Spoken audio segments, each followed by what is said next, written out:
Real quick, I want to talk about Greener Pastures. This is a brand new full-length record from August of last year. Yeah.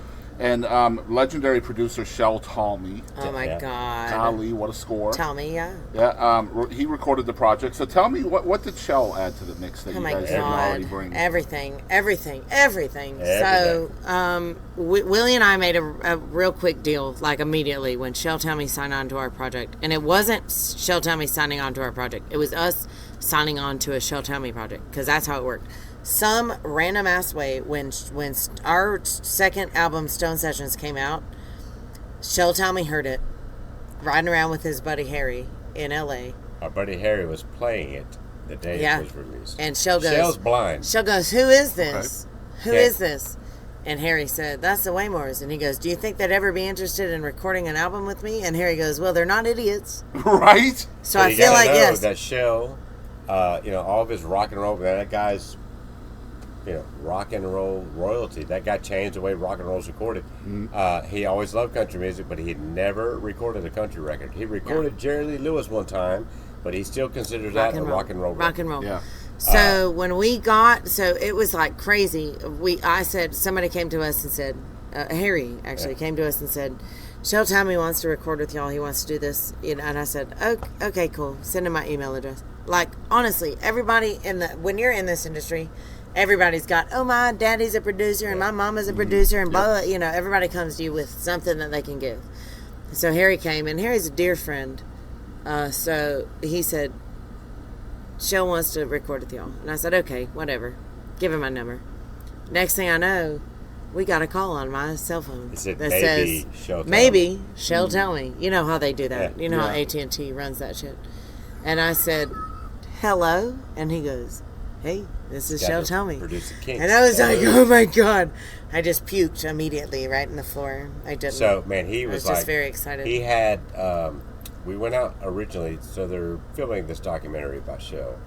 And the original thing was he wanted to record country music. So our original stake was the film production company paid for everything. We went out to record their first two. Wow. 2 songs. Our original plan was to record 2 songs and make like a little 40 footage of him recording a country thing, and we were just going to have a novelty track and release it. So it was. But then you go to the radio promoters in this land, America. No, then you go to them and they said, we don't give a shit about 2 singles. songs. But we want a whole album. We want everything. We want all of it. Score. So then, but at the same time that they were coming at us Shel was coming at us, and he goes, "We really got to do a whole album. We got to do 10 songs. And I said, okay, you've got it out of us. We're gonna do 10 songs. Our record label signed on to it. We signed on to it. Everybody signed on. We went back in January. So that was like June, July. Okay, interject. So with these songs, he's like, record, give us a couple, He gave us a list of songs to choose from. We chose Don't Worry About Me, Marty Robbins was on the list, and Under Your Spell Again, which are both on the album. But he said, don't worry about it, I have the band. You just show up, I have the band put together.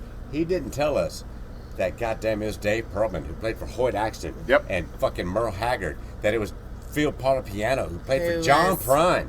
He didn't tell us. Phil Piano was John Prine's piano player until the day that he died. It was also engineered by Johnny Lee Shell, right? Johnny Lee Shell. Oh my God.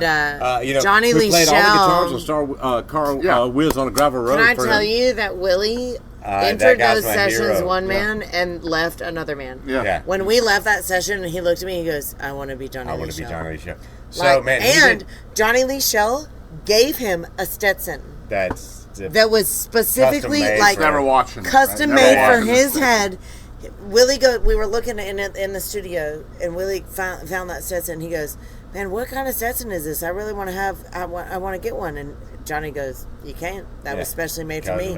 I saw it in a magazine one time, and I went to my maker and I said, I want this. And Willie goes, holy shit. And he goes, man, that fits you a lot better than it does me. You just take it home. It's hanging on the walls. Golly, man. It's hanging on the walls at our house. It's hanging on the walls of our home. So when Johnny Lee, man, he played for, damn it. Taj Mahal? No, Taj Mahal. He played for Buddy Lee? Or Buddy Guy?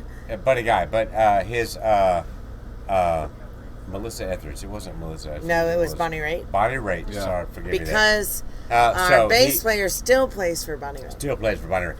So in the 80s, like it was the 80 Grammys or something, she swept everything up. Then, he played for her.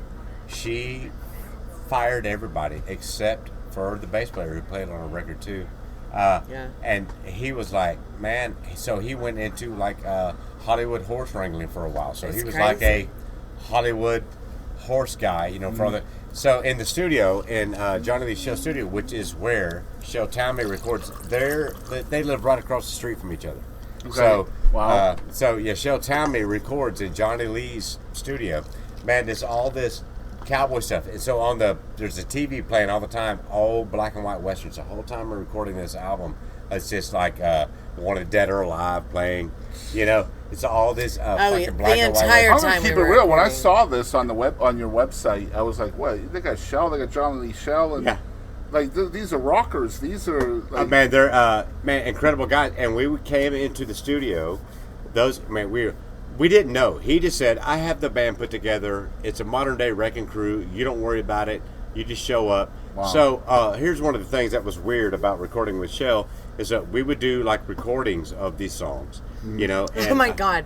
And it was the he would funniest show shit. up with our arrangements, how we wanted the arrangements, right?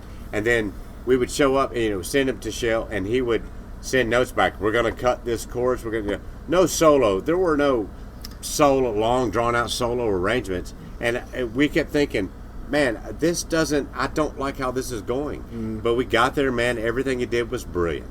And you realize, when you go back and listen to those he wanted to make a record like Owen Bradley did, back in the day, where it was, man, we ran through the songs like one time. one take. And we rolled tape. Yep. But, man, and those old country records from the 60s, man, they're no long, drawn-out solos. They're turnarounds with fills, you know. So he cut out all of our solo. We were like, oh, here, we're going to have a solo. Or, nope, all that shit was axed.